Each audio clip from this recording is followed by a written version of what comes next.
Pengalaman servis Cerit G10 atau G11 tahun 1984 yang ke-6 di bengkel kelima.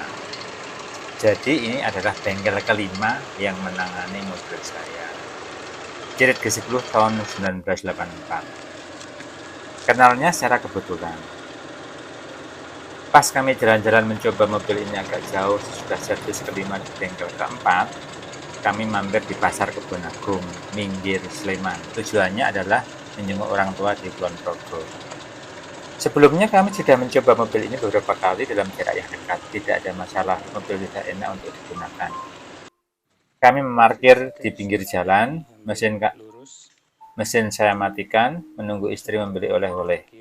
Ketika sudah selesai membeli oleh-oleh dan saya mau hidupkan mesin tidak bisa dihidupkan. Saya posting SOS di grup WA Daihatsu Cerit Yogyakarta. Ada beberapa respon tetapi intinya belum ada yang bisa membantu. Saya teringat punya keponakan yang biasa bengkel motor dan bisa setir. Saya hubungi dia dan meminta tolong untuk datang. Dia datang. Lalu ada bapak-bapak yang mendekat dan mengecek. Bapak itu menyimpulkan bahwa aki tekor. Bapak itu meminta kami mendorong mobil sementara dia pegang setir dengan masukkan ke gigi 2. Akhirnya mesin bisa hidup. Lalu kami disarankan untuk ke tukang aki terdekat. Kebetulan ada di dekat pasar. Saya ke sana bersama keponakan. Ternyata masih tutup. Untung saja masih tutup karena ternyata masalahnya belakangan ketahuan bukan pada aki. Kami putuskan untuk membawa mobil ke rumah keponakan. Dia berkata temannya ada yang bisa bengkel mobil dan biasa menangani mobil tua. Sesampai di rumah keponakan, dia menghubungi temannya yang bengkel itu. Namanya Mas Gendut, tinggal di Dusun Krian. Mas Gendut membawa jumper aki. Dia cek kemungkinan penyebab aki tekor. Ketemu sumber masalah. Fan beltnya kendor, sehingga dari alternator tidak bisa menyetrum aki. Fan belt dikencangkan sambil jumper aki dipasang di aki. Akhirnya mesin berhasil dihidupkan dengan normal, tidak perlu didorong lagi. Jadi masalahnya bukan pada aki melainkan pada fan belt yang tidak bisa berputar sempurna sehingga tidak bisa mengisikan arus ke aki. Sebagai catatan, fan belt tersebut sebenarnya baru, dipasang oleh bengkel keempat saat servis kelima. Mas Gendut bilang kalau fan belt baru memang harusnya disetel ulang karena masih menyesuaikan. Kalau tidak, kemungkinan bisa kendor dan akibatnya alternator tidak bisa mengisi arus ke aki. Karena masih ragu, saya meminta keponakan untuk ikut menemani perjalanan kami selanjutnya menjenguk orang tua. Dia yang setir. Dari yang dia rasakan, dia menyimpulkan bahwa kaki-kaki mobil masih bermasalah.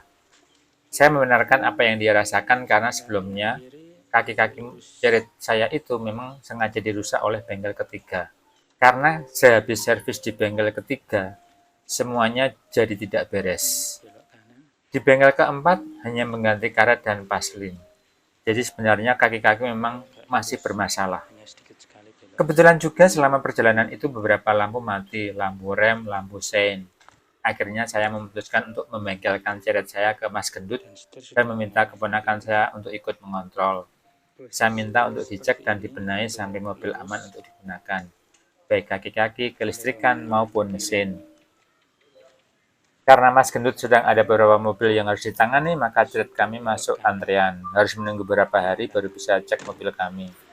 Terkait kaki-kaki, ditemukan yang harus diganti atau diservis adalah long T-rod, T-rod end, lower arm, rack steer, bow chamber. Terkait mesin, yang harus diservis atau diganti adalah fan belt alternator, water pump, vakum delco. Terkait kelistrikan harus diganti lampu dan fitting, serta laser rating. Pembelian onderdil kaki-kaki dilakukan secara online dengan terlebih dahulu mengirimkan gambar produk yang akan dibeli untuk meminta persetujuan. Water pump, vakum delco, fan belt dibeli offline. Yang dibenahi pertama adalah mesin karena onderdil sudah didapatkan secara offline. Rack steer harus diservis di bengkel yang bisa menangani rack steer. Servis rack steer habis 350.000. Selanjutnya mengerjakan kaki-kaki sesudah onderdil yang dipesan datang. Terakhir kelistrikan. Pengerjaan selama kurang lebih seminggu. Jadi mobil berada di bengkel Mas Gendut kurang lebih 2 minggu. Pengerjaan biasanya ditemani oleh keponakan saya. Totalnya habis 2.515.000. Rinciannya sebagai berikut. Fan belt 65.000, water pump 295.000, vakum delco 95.000, lampu dan fitting 3 pieces 45.000, lower arm 2 pieces 530.000, jadi paling mahal itu lower arm. Long tirot 2 pieces 350.000, tirot end 1 set 285.000, bow chamber 55.000, service rack setir habisnya 350.000, flasher rating 35.000, baut ukuran 14 mili 2 pieces 10.000, pengerjaan kelistrikan dan pasang kamera mundur 150.000, pengerjaan kaki-kaki dan setting mesin 250.000, totalnya 2.515.000. Jadi untuk bahan dan onderdil habisnya 2.115.000, untuk biaya pengerjaannya 400.000. Mobil diantar ke rumah oleh keponakan. Mobil kami coba dan sekarang sudah terasa enak. Kami bahkan berani membawanya agak jauh sampai ke Pantai Glagah Kulon Progo.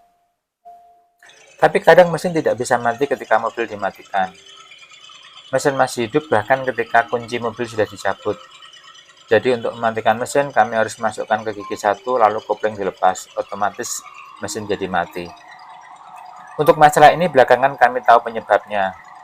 Tetangga kami yang kebetulan guru di STM jurusan otomotif memberitahu kami bahwa ada yang salah pasang terkait selang vakum. Beliau membantu cek dan ketahuan sumber masalahnya. Selang dibetulkan tepatnya dan masalah selesai. Masalah lain datang terkait fan belt. Fan belt gampang putus. Pernah kami mencoba mobil untuk jarak dekat, tiba-tiba belum jauh dari rumah terdengar suara aneh di daerah mesin. Karena merasa curiga, kami tidak jadi jalan jauh, hanya memutar lalu kembali ke rumah. Kami lihat indikator suhu jarum naik hampir setengah. Jadi mesin sangat panas. Kami buka kap mesin, ternyata fan belt putus.